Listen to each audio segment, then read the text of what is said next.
আসসালামু আলাইকুম বন্ধুরা, আল্লাহর অশেষ রহমতে আশা করি আপনারা সকলে ভালো আছেন। আর আপনারা দেখছেন আলোর প্রতীক ইউটিউব চ্যানেল। প্রিয় দর্শক, আপনাদের মাঝে নিয়ে আসলাম কাবা শরীফ ধ্বংসের পরিকল্পনাকারী হস্তবাহিনীর ঘটনা। আবিসিনিয়ার বাদশার পক্ষ থেকে ইয়ামানে আব্রাহা নামক একজন শাসনকর্তা ছিল। সে দেখল গোটা আরবের লোকেরা মক্কার কাবা শরীফে হজ করতে যায়। বিষয়টি তার মোটেও পছন্দ হলো না। তার ইচ্ছা হলো মক্কার পরিবর্তে সবাই আমার দেশে আসুক। এই লক্ষ্য বাস্তবায়নের জন্য সে ভাবল, কাবা গৃহের অনুকরণে আমাদের এখানেই একটি উচ্চ মর্যাদা সম্পন্ন গির্জা নির্মাণ করবে। তাতে বিনোদন ও চিন্তাকর্ষণের সব ধরনের উপায় উপকরণ থাকবে। তা হবে সর্বোচ্চ জাঁকজমকপূর্ণ। তাহলে মানুষ মক্কার সাদাসিধে সেই কাবা বর্জন করে মূল্যবান পাথরে সজ্জিত এই কাবার দিকে ছুটে আসবে। এতে মক্কার হজ পর্বও বন্ধ হয়ে যাবে।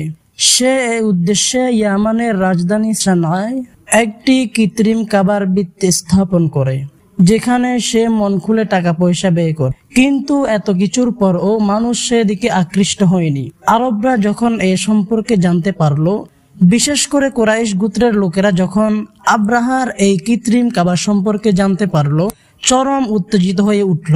একজন তো ঘৃণা ভরে উক্ত কাবায় গিয়ে মলত্যাগ করে। কারো কারো মতে আরবের একজন লোক আগুন জ্বালিয়েছিল। এক সময় ওই আগুনের একটি স্ফুলিঙ্গ বাতাসের সঙ্গে উড়ে গিয়ে পড়লো ওই ভবনে।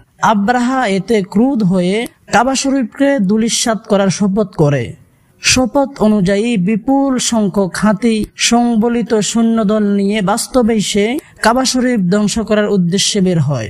পথে আরবের যে গোত্র তার প্রতিরোধ করে, তাদের সাথে সে যুদ্ধে লিপ্ত হয় এবং তাদেরকে পরাজিত করে। নবীজির দাদা আব্দুল মুত্তালিব ছিলেন তখন কুরাইশ গোত্রের নেতা এবং কাবা শরীফের মুতাওয়াল্লি। তিনি এ সংবাদ জানতে পেরে বললেন, লোক সকল, তোমরা নিজেদেরকে রক্ষা করার ব্যবস্থা করো। কাবার মালিকই কাবাকে রক্ষা করবেন।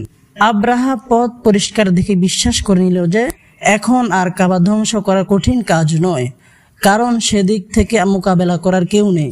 আব্রাহা যখন মক্কার নিকটবর্তী মুহাসসাসার উপত্যকার নিকট পৌঁছালো, তখন সমুদ্রের দিক থেকে হলুদ আর সবুজ রঙের ক্ষুদ্র ক্ষুদ্র পাখির জাক আসতে দেখলো। প্রতিটি পাখির ঠোঁটে ও পাঞ্জায় ক্ষুদ্র ক্ষুদ্র কঙ্কর ছিল। ওই পাখিগুলো সৈন্যদের উপর কঙ্করের বৃষ্টি বর্ষণ করতে লাগলো। মহান আল্লাহর কঙ্কর জাতীয় সেই পাথরগুলো বন্দুকের গুলির চেয়েও বেশি কাজ করলো। যারই গায়ে লাগতো একদিক থেকে প্রবেশ করে অপর দিক থেকে বের হতো। শরীরে এক আশ্চর্য ধরনের বিষাক্ত উপাদান রেখে যেত। তাতে অনেক সৈন্য ঘটনাস্থলেই প্রাণ হারায়। আর যারা পলায়ন করে তারা মহাকষ্ট ভোগ করে মৃত্যুর মুখে পতিত হয়। প্রিয় দর্শক, এই ঘটনায় বিশেষ গায়বী ইঙ্গিত হলো, আল্লাহ তাআলা যেমন অলৌকিকভাবে তার ঘরের হেফাজত করেছেন, সে ঘরের সবচেয়ে পবিত্র মুতাওয়াল্লি এবং সবচেয়ে বড় পয়গম্বরের হেফাজতও তিনি ঠিক সেভাবেই করবেন। তাছাড়া তিনি খ্রিস্টান বা অন্য কোনো ধর্মনায়কদেরকে কাবা এবং কাবার সত্য সেবকদের মূলোৎপাটন করার কখনো সুযোগ দেবেন না। পবিত্র কোরআনের সূরা ফিল এই ঘটনাটি উল্লেখ করা হয়েছে।